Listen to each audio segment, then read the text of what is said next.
Hi, I'm Lise Colucci, and I'm one of the life coaches at QueenBeeing.com. Real quick talk today about boundaries. So let's get started with it. Before we do that, if you've not hit subscribe, if you've not hit thumbs up, do so.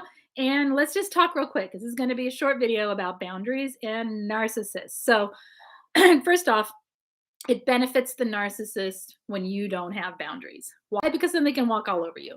Here's the thing. When you do have boundaries, they're still going to try to walk all over you because narcissists don't like boundaries. They push boundaries. They will do everything they can to force their way past your boundaries. Okay. So setting boundaries does not mean you're free from the narcissistic person trying to manipulate you. What it means is you get to hold a line.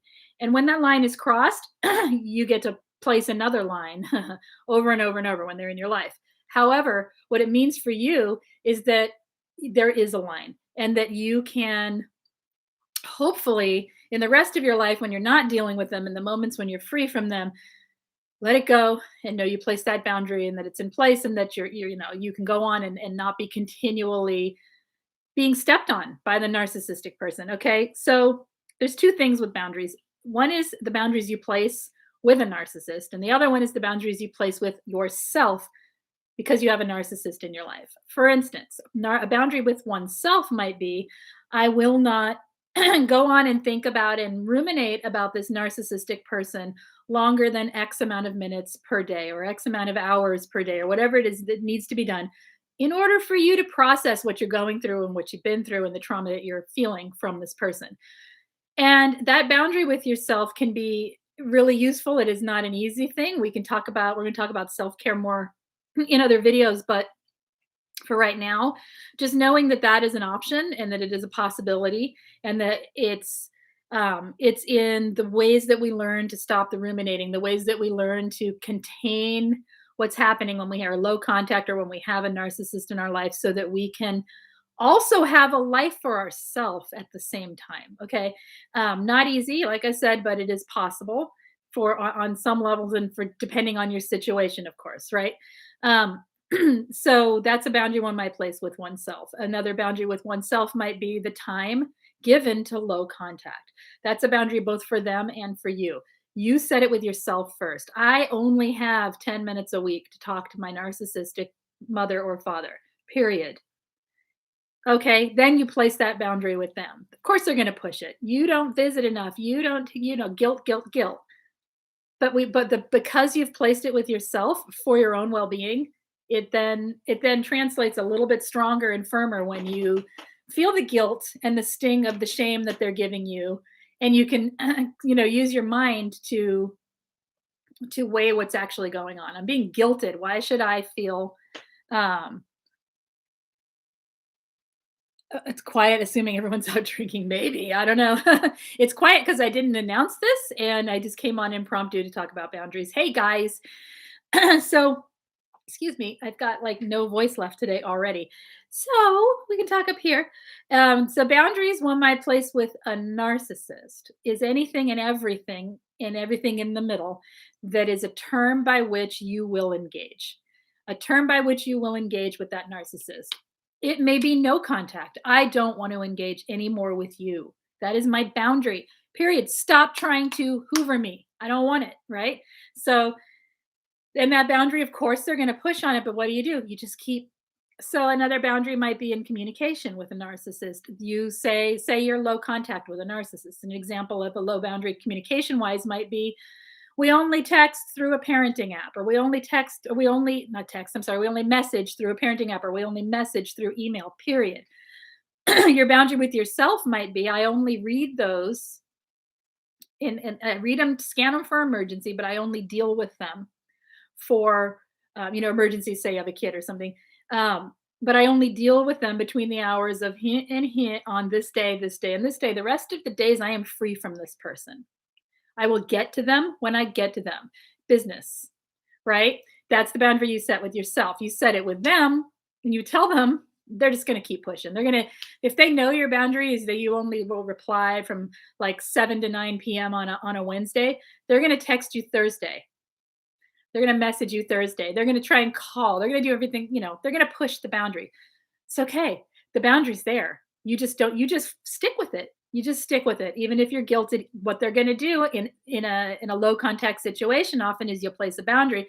They'll either come back at you with by diverting it off onto another topic, changing the thread that they're talking, starting a whole new email thread about it, about something different in order to throw you off the scent, right? To shift your boundaries somehow. They will word salad, gaslight, and blame you on your, so that instead of having a quick exchange, which your boundary is need to know information only, business like, keep it polite, keep it cordial. That's boundary, maybe, okay, that you've set. You don't tell them that, you just place that, right?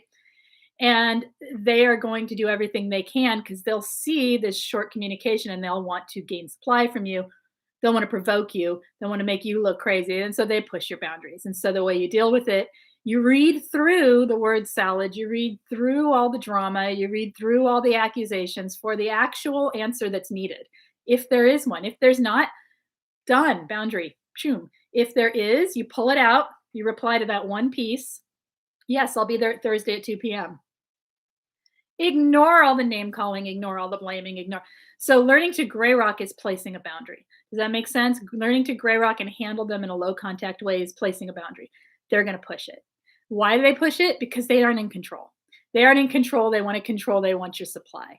So other situations of boundaries, what are we saying here? Made me realize I was dating a narcissist. I hadn't a clue. Oh no, I'm sorry. And I'm glad that you got out. Yeah.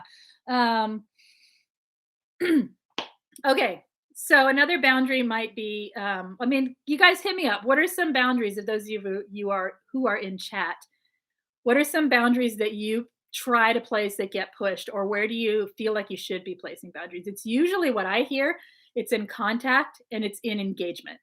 Those are the main places. So how and when to have no contact, low contact, how to implement the low contact, what low contact looks like, and then what the types of the ways we respond and what we choose to respond to.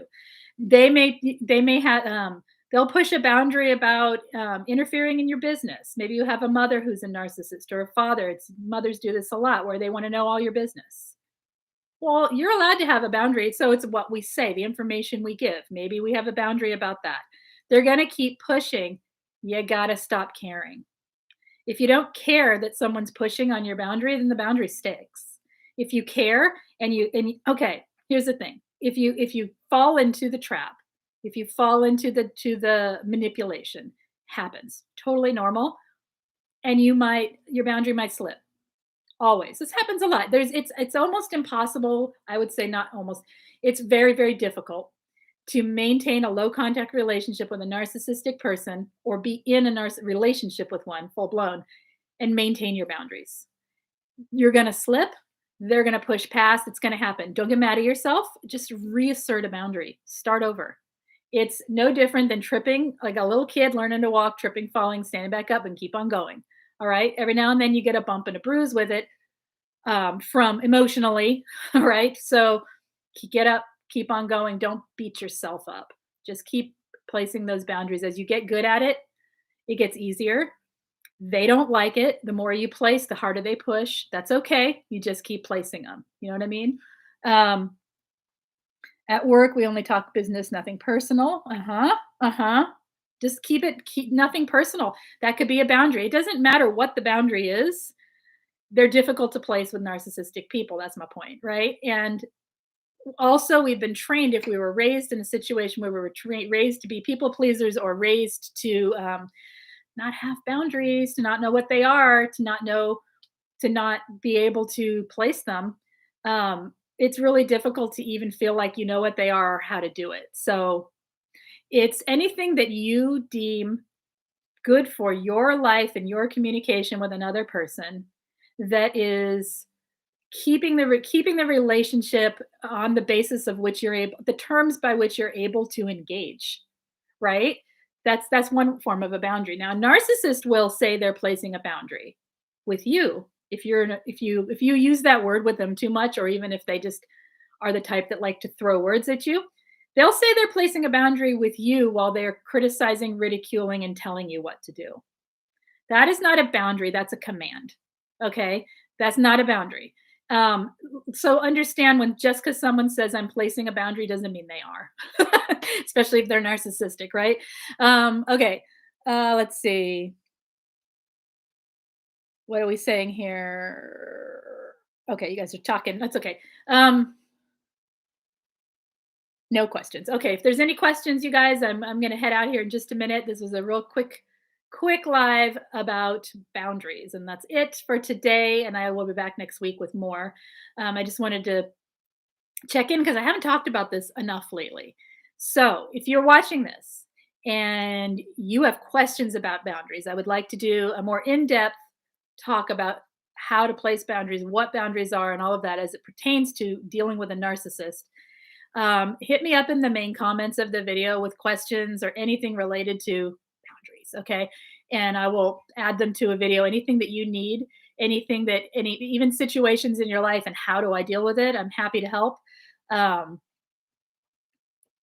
okay, um, so yeah, let me know, and I will get to that hopefully in a week or so here. Let's see. Coming from yesterday's, it's a good talking point. Yeah. Well, and here's the thing: if you're low contact with a narcissist or in a relationship with one, boundaries are where most people struggle because it's the only reason we can't gray rock is because it's very difficult to place a boundary. Somebody gaslighting you should never be responded to. Ever. It's not worth engaging with anyone gaslighting you because they're dead set on a mission to twist things around to their terms, right? What's the point? So we should be placing boundaries with that and say, actually, I'm not going to engage in this. If you want to talk about the situation, we can. If you're going to tell me how it is and gaslight me, I'm not interested. But to say that to someone who is toxic, right? You can't. So, well, you can, but it's going to be met with another blame shifting, projecting, all of that stuff. So, okay, what are we saying here? Okay. Yes. All right. So that's it for right now with boundaries. If you're struggling with them and you want information on how to do it, or you have specific questions, like I said, hit me up in the comments. If you have not subscribed to this channel, do so. Hit the thumbs up. I will be back next week with another week of live streams. Hopefully, I think I did all week this week. Yay! And I guess that's it. I will see you guys later. You take care. Bye.